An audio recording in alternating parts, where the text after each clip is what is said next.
Natalie Burton and Lisa Shepard are two Metis women behind the Breathe project, a project that was started simply to get artists to create beaded masks during the pandemic. The Breathe project came about when, at the very onset of the pandemic here in Canada, I started noticing that we weren't seeing very much production out of artists in general.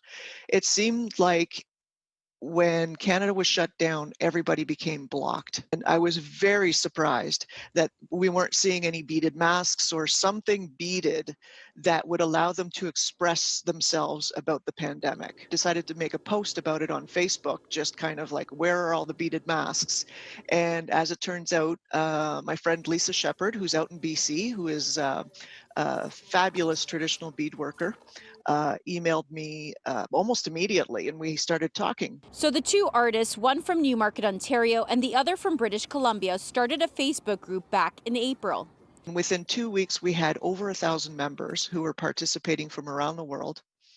And that caught the eye of galleries such as the Smithsonian and Nerman Contemporary in the US and Burke Museum in Seattle.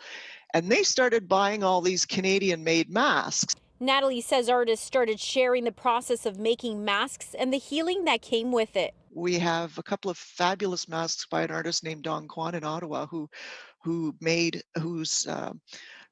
family owns Chinese restaurants, and he made masks out of the Chinese food menus.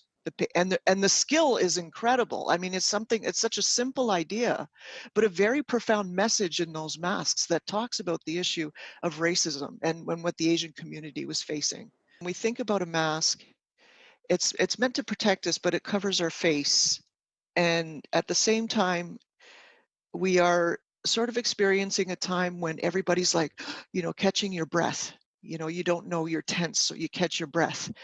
And so we're basically saying through Breathe very simply, like, look, relax, just breathe. 45 of these masks are currently touring across the country.